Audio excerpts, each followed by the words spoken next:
आमरण अनशन पर भी बैठना पड़ा तो मैं आमरण अनशन पर भी बैठूंगा, रात्रि को यहीं सोएंगे। और जब एक दो सरपंच यहाँ मर जाएंगे तब सरकार झुके तो भी ठीक है, लेकिन हम अब पीछे हटेंगे नहीं, ये हमने बिल्कुल ठान लिया है। क्योंकि गांव में घुसते हैं तो गांव वालों का प्रेशर है कि वे काम करके दिखाओ। पंचायत के किसी भी खाते में, किसी पंचायत में 300 रुपए बचे हुए हैं, किसी में 1200 रुपए बचे हैं। विकास कार्य करवाने के लिए कोई फंड पंचायतों के पास नहीं है। पीछे जो फंड थे वो भी निकलवा लिए गए पंचायत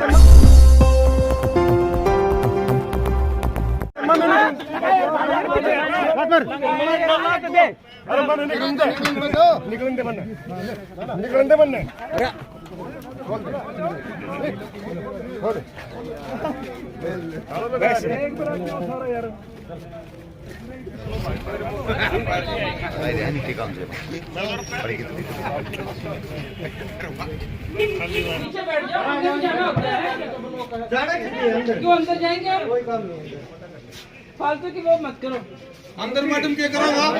एक महीना हो रही चार तक दियो ना। मैं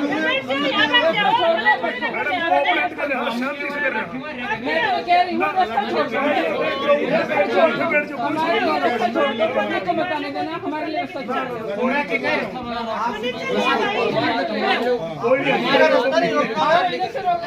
पार्ट जाएगी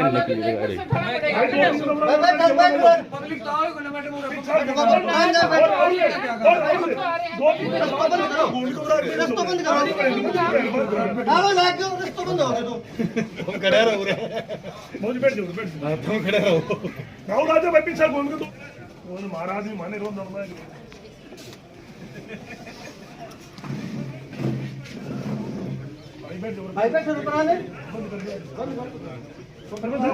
निकलना हो तो निकल ही जाएगा। वो आओ गाँव मैडम, कोई परेशानी नहीं है, बैठे कौन मना करे हैं?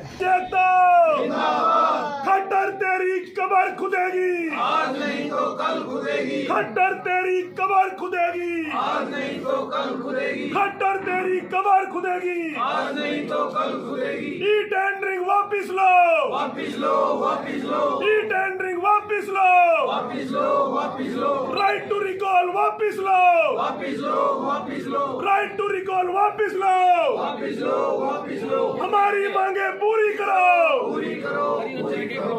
सरपंच एकता जिंदाबाद, सरपंच एकता जिंदाबाद, सरपंच एकता जिंदाबाद, हमारी मांगे पूरी करो, हमारी मांगे पूरी करो। लोगों ने एक ऐलान किया था कि ताड़ाबंदी करेंगे, तो क्या रहा इसको लेकर? पत्रकार साहब, सबसे पहले तो मैं आप सभी का धन्यवाद करूंगा जो सभी सरपंचों की मांग को निरंतर पिछले 20 दिनों से आप सरकार के सामने उठा रहे हैं। जैसा कि कल 15 तारीख को पूरे प्रदेश के सरपंच टोहाना की पावन धरा के ऊपर एक महासम्मेलन के अंदर इकट्ठा हुए थे और वहां से आह्वान हुआ कि सभी सरपंच अपने अपने ब्लॉक वाइज जाएंगे और अपने अपने ऑफिसों को तालाबंदी करेंगे। और हमने कल शाम को ही रणनीति बनाई कि वे अपने अपने गांव से सभी सरपंच भाई आएंगे और इकट्ठा होकर बीडीपी ऑफिस को ताला लगा के और इसका कार्य ठप करने का कार्य करेंगे। और अगर सरकार झुकती है तो ठीक है, अगर सरकार नहीं झुकेगी तो अनिश्चितकालीन ये धरना रहेगा। और आगामी 2 से 3 दिन बाद इस आंदोलन की जो रूपरेखा है वो निरंतर बदलती रहेगी। हमें आमरण अनशन पर भी बैठना पड़ा तो मैं आमरण अनशन पर भी बैठूंगा, रात्रि को यहीं सोएंगे।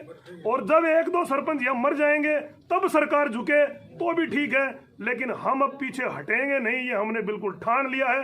क्योंकि गांव में घुसते हैं तो गांव वालों का प्रेशर है कि वे काम करके दिखाओ।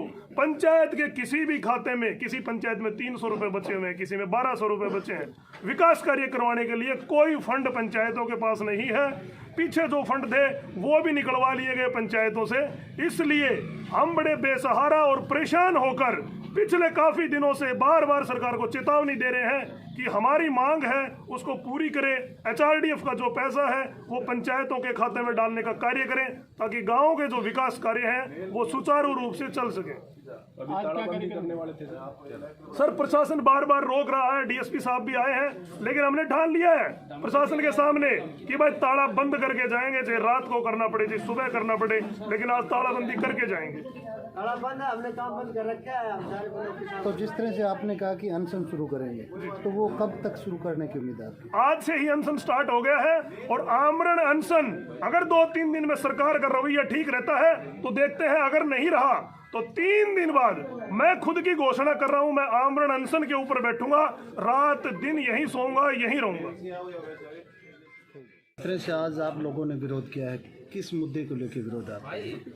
हमारा सब सरपंच साथियों का एक ही विरोध है सरकार को लेकर के, कि वो है ई टेंडरिंग पॉलिसी का। सरकार ने 2 लाख रुपए से ऊपर के सभी कामों पर रोक लगा दी कि उसके ई टेंडरिंग के माध्यम से काम करवाया जाए, जबकि इससे गांव के विकास कार्य जो है ना बहुत तेज़ी से और सही ढंग से ठीक समय पे नहीं हो सकते, और ये सरपंचों की विरोध की नीति है।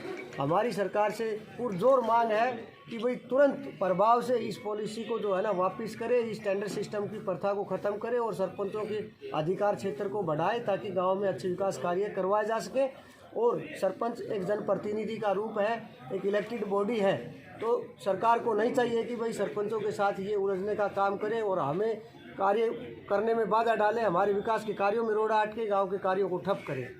आगे की क्या रणनीति रहेगी जी? आगे की रणनीति हमारे पूरे सरपंच एसोसिएशन जो हरियाणा की है, उन्होंने डिसीजन लिया है भाई सभी अपने अपने ब्लॉक पे ये धरना और ताला प्रदर्शन लागू रहेगा, और जो साथी इससे दूर हैं या जो साथी अभी तक हमारे साथ नहीं आए हैं, वो साथी भी इस मंच के ऊपर, इस स्टेज के ऊपर अगले 1-2 दिन में आएंगे और ये रूपरेखा बदलती रहेगी।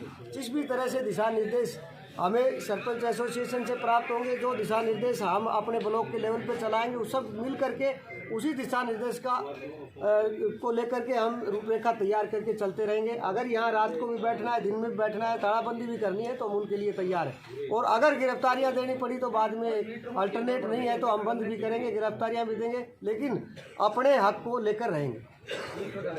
गांव की जो छोटी सरकार है उसका जो मौलिक अधिकार है, उसका मौलिक अधिकारों का हनन करने का काम कर रही है सरकार, और उनको जो अधिकार दिए जाने चाहिए थे उल्टे उन अधिकारों के ऊपर में रोक लगा रही है सरकार। गांव के विकास कार्यों में देरी होगी और इससे गांव की छवि खराब होगी, सरपंचों की छवि खराब होगी। इससे हमारी सरकार से यही प्रार्थना है और यही प्रार्थना है कि बार बार ये हमारी जो मांगे हैं ई टेंडरिंग की, इसको वापस लिया जाए, राइट टू रिकॉल जो है वो भी वापस लिया जाए। कारण कि गाँव का प्रतिनिधि गाँव के लोग ही चुनते हैं, तो प्रतिनिधि चुने हुए को राइट टू रिकॉल के अंदर में आप हटा नहीं सकते हो, और इसका हमारा पूरी तरह इसका विरोध रहेगा। और आगे आने वाले समय में इसकी रणनीति, जैसे भाई प्रवीण ने बताया, इसकी रणनीति बदलती रहेगी। हमें लोग को भी ताला लगाना पड़े तो ताला लगाएंगे, गिरफ्तारी देनी पड़े तो गिरफ्तारी देनी पड़ेगी। जैसा भी हमारा सरपंच एसोसिएशन का आदेश आएगा, हम उसके साथ में और मिलके ना हमारे 8 ब्लॉकों के जो प्रधान हैं हम उनको भी इकट्ठा करेंगे और 8 ब्लॉकों को ताला लगाने का काम करेंगे। बीडीओ और तहसीलदार भी यहाँ पर पहुँची थी, तो क्या कुछ आश्वासन मिला है? कोई आश्वासन नहीं दिया है, न हमारे प्रशासन कोई कोऑपरेट कर रहा है। ये उल्टा हमारे को धमका रहे हैं कि भाई यहाँ से आप ताला नहीं लगा सकते हैं।